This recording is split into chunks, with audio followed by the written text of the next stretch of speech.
Good morning class. बच्चों, ये जो आपकी बुक चल रही थी पहले, ठीक है, वो बुक जो है आपको बता देते हैं। ये जो इतिहास की बुक थी अपनी, इसके जो हमारे अतीत भाग 1 में 11 चैप्टर्स थे वो अपने पूरे हो चुके हैं। ठीक है, इनका काम भी आपको कॉपी में कर लेना है। तो इसकी कॉपी जो है आपकी अलग रहेगी, क्योंकि अब हम जो दूसरी बुक स्टार्ट कर रहे हैं बच्चों, वो है भूगोल ज्योग्राफी, जिसका नाम है पृथ्वी हमारा आवास भाग 2। ठीक है, कक्षा 6 के लिए जो बुक है, इसमें भूगोल वाला पोर्शन यहाँ में लिखा हुआ है। इसकी अलग कॉपी बनेगी, इसको हम अलग कॉपी में काम करेंगे। शुरुआत हम कर रहे हैं बच्चों सौर मंडल में पृथ्वी। सबसे पहले आप अपनी बुक जो ले चुके हैं उसमें ये चित्र देखेंगे। देखिए ध्यान से, ये आपको चित्र दिख रहा है, यहाँ पर सभी बच्चों को दिख रहा होगा। ये पूरा सौर मंडल है, ये सूर्य है, ठीक है, और यहाँ पे बाकी सारे जो हैं उसमें बुध है, शुक्र है, पृथ्वी है, मंगल है, बृहस्पति है। ये बृहस्पति आप देख रहे हो, ये शनि है, ठीक है, ये शनि, ये यूरेनस। इस तरह से अगर आप दूर से देखें तो पूरा ये इसमें जो है दिया हुआ है, दिख रहा है आपको? ये पूरा सौर मंडल का चित्र है। इसमें सूर्य हैं और बाकी सारे जो हैं इसमें दिया हुआ है, ठीक है। तो हम इसी के बारे में जो है आगे शुरुआत कर रहे हैं। कुछ चित्र आपको और दिखाई जो हम आगे समझेंगे। देखो बेटा, एक आपको ये चित्र भी दिख रहा है, ये दिख रहा है, एक लड़की जो है दिख रही। अब देखो इनको अगर अपन गिनते ना, 1 2 3 4 5 6 7 दिख रहे हैं आप। और फिर एक ही लाइन सीधी जारी देखो, ये ऊपर यहाँ तक, यहाँ लिखा हुआ है ध्रुव तारा। इस तरह से आप देखो चित्र, जिनकी बुक नहीं है जिनके पास, उनको दिख जाएगा। तो ये जो 7 है ना, ये 7 जो दिख रहे हैं आपको, 1 2 3 4 5 6 7, ये सप्तऋषि कहलाते हैं। इनके सहायता से हम बिल्कुल ठीक ऊपर एक सीधी लाइन खींच के उसकी दिशा में देखते हैं ना, ये पूरे सीधा यहाँ से, तो हमको ध्रुव तारा ऊपर दिखाई देता है। तो सप्तऋषि क्या है, ध्रुव तारा क्या है, इसके बारे में भी हम शुरुआत करें। तो हम बात कर रहे हैं चैप्टर 1 की सौर मंडल में पृथ्वी। बच्चों, आपने देखा होगा जब शाम हो जाती है, सूर्यास्त का टाइम हो जाता है, तो धीरे धीरे हमें कुछ आसमान में तारे दिखने लगते हैं, और रात होते होते तो पूरा जो आसमान है वो तारों से पूरा भरा हुआ हमको दिखाई देता है।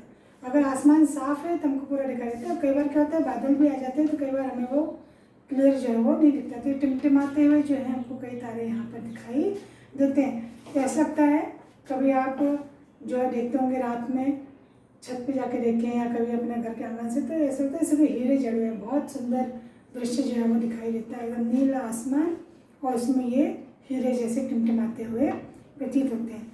तो इसमें भी क्या है, कुछ तारे बहुत तेज चमक रहे हैं, कुछ की टिमटिमाहट अलग होती है, किसी की रोशनी बहुत तेज है, किसी की रोशनी जो होती है वो कम होती है। तो ये अलग अलग होती है। इसके साथ साथ आप चंद्रमा भी देखते हैं ऊपर, जैसे दिन में आप सूरज देखते हैं, ऐसे ही रात में चंद्रमा भी दिखाई देता है। और वैसे तो क्या ये आसमान में मौजूद होते हैं, बच्चों के दिन में क्या होता है, सूर्य निकल आता है तो उसकी रोशनी में ये सब छिप जाता है। ये तो वही रहते हैं, आसमान में रहते हैं, और सूर्य का प्रकाश इतना तेज होता है कि वो हमको दिखाई नहीं देते।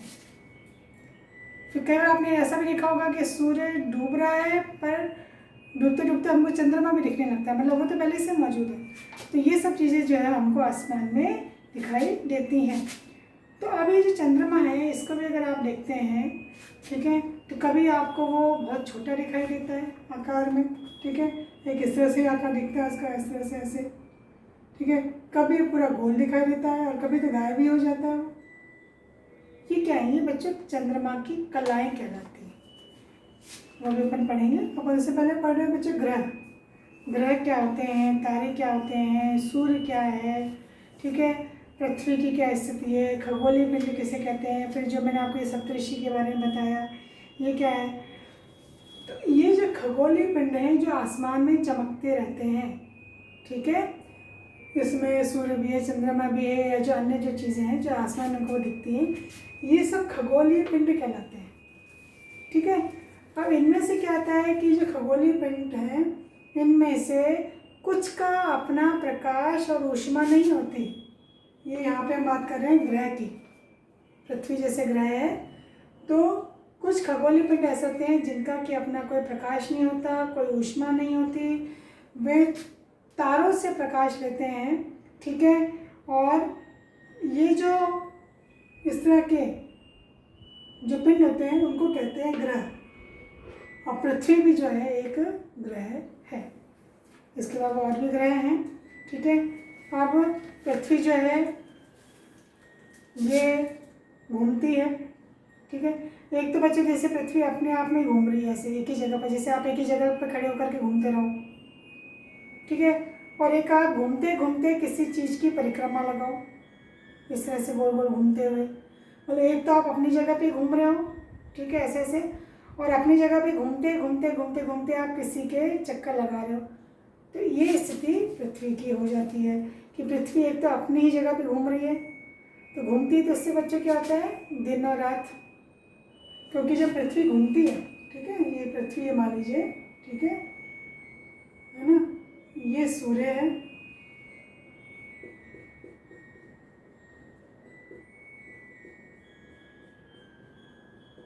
तो पृथ्वी क्या अपने आप में घूम रही है।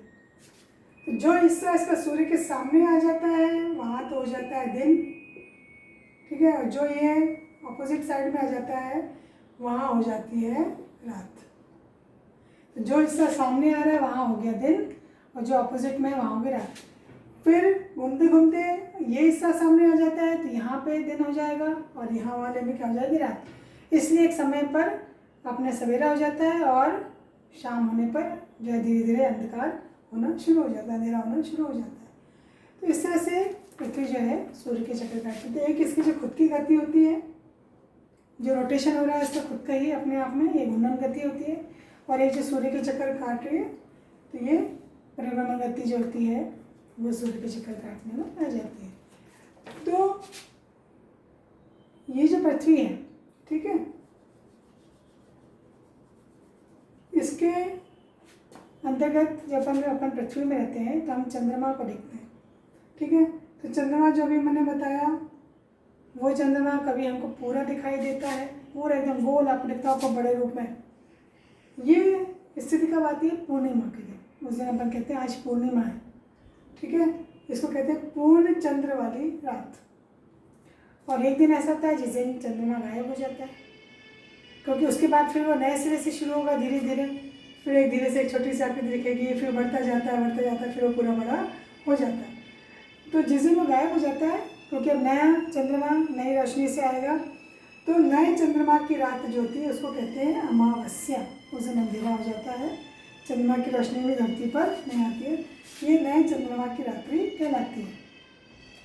फिर इस पूरे सौरमंडल में तारे जो होते हैं, तारा क्या है, ये बहुत बड़े आकार के होते हैं, बहुत गर्म भी होते हैं, कुछ का निर्माण गैसों से भी हुआ है, ठीक है, जिनका अपना खुद का प्रकाश यानी रोशनी होती है, उनकी खुद की ऊष्मा होती है, जैसे कि सूर्य से अन्य जो है वो प्रकाशित होते हैं। उनको सूर्य से, जैसे हमको सूर्य से गर्मी मिलती है ना, ऊष्मा मिलती है, सूर्य से रोशनी भी मिलती है, तेज गर्मी भी मिलती है हमको। तो ये वो तारे होते हैं जिनका आकार बना होता है, गर्म गैसों से बनाते हैं, और जिनका अपना प्रकाश और ऊष्मा होती है। अब पृथ्वी के ऊपर जो हमको आसमान दिखता है वो उसमें बहुत सारे ग्रह नक्षत्र हैं, बहुत सारे। तो ये नक्षत्र मंडल क्या है कि विभिन्न जो तारों के समूह हैं ये कई आकृतियाँ बना लेते हैं, बहुत सारी आकृतियाँ बना लेते हैं, इनको कहते हैं नक्षत्र मंडल, जिसमें बिग बियर और उर्सा मेजर भी कहते हैं। ये भी बड़ी बड़ी आकृतियाँ होती हैं, और ये उर्सा मेजर है, ठीक है, इसी के अंतर्गत हम 7 ऋषि वाला जो अभी मैंने आपको बताया था सप्त ऋषि, ये इसके अंतर्गत ही आते हैं। उषा मेजर के भाग है 7, सप्त ने 7 और ऋषि ने संत जो होते थे उनका यहाँ पे जिक्र किया। तो चंद्रमा को आप पूर्ण रूप में महीने में एक बार ही देख पाते हैं, उसको कहते हैं पूर्णिमा, ठीक है। इसे पूर्ण चंद्र वाली रात कहते हैं। नए चंद्र की रात जिस दिन आप चंद्रमा नहीं देख पाते हैं उस दिन अमावस्या कहते हैं, ठीक है। सूर्य है, चंद्रमा है और अन्य वस्तुएं जो रात के समय आसमान में चमकती हैं उनको हम कहते हैं खगोलीय पिंड। कुछ खगोलीय पिंड बहुत बड़े आकार के होते हैं, गर्म होते हैं, गैसों से बने होते हैं, जिनकी अपनी ऊष्मा होती है, प्रकाश होते हैं, जिसको बड़ी मात्रा में दूसरों को देते हैं। ये जो है क्या कहलाते हैं, ये खगोलीय पिंड तारे कहलाते हैं। जैसे कि सूर्य, मैंने अभी आपको बताया सूर्य भी एक तारा है। तो आसमान में चमकते हुए जो तारे बहुत हमसे दूर हैं, इसलिए हम उनकी ऊष्मा को महसूस नहीं कर सकते हैं और ये बहुत छोटे छोटे भी होते हैं, कई बहुत छोटे होते हैं, कई वो बड़े होते हैं। तो ये जो विभिन्न आकृतियाँ बनाते हैं इसको अपन कहते हैं नक्षत्र मंडल, जिसको अर्सा मेजर या बिग बेयर भी कहा जाता है। सप्तऋषि मैंने आपको बता दिया 7 तारों का समूह है जो इसी अर्सा मेजर का ही भाग माना जाता है।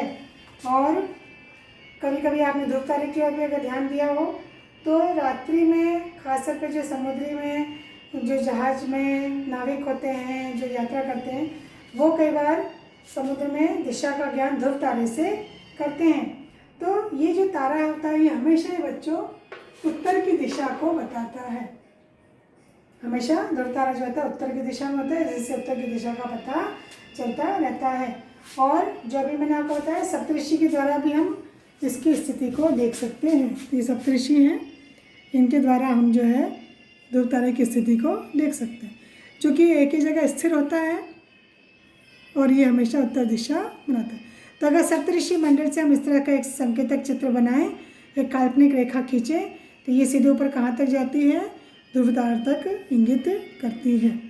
जैसे मैंने ये बताया ना 1 2 3 4 5 6 7, ठीक है। और इसको हम अपनी आँखों से अगर देखते हैं, ठीक है, तो ये पूरा यहाँ पर जाता है, वो है ध्रुव तारा।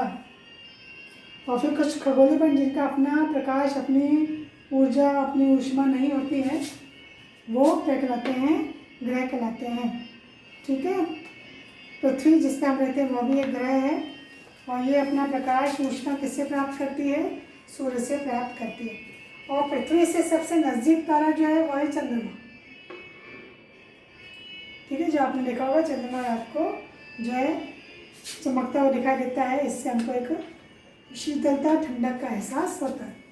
तो आज हमने बेटा थोड़ी सी बस बेसिक चीज़ें देखी, तो आप अपने बुक में इन सब चीज़ों का अध्ययन करेंगे, इसको भी ध्यान से देखेंगे, इसको जल्दी समझ में आ जाएगा। जो नीचे लिखा हुआ है इसको भी आप पढ़िएगा, ठीक है। तो इसकी कॉपी अपनी अलग बनाना। ये नया पोर्शन आज से शुरू हुआ है अपना भूगोल का चैप्टर 1। अभी हमने केवल एक बेसिक चीज़ें ही इसमें पढ़ी, ठीक है।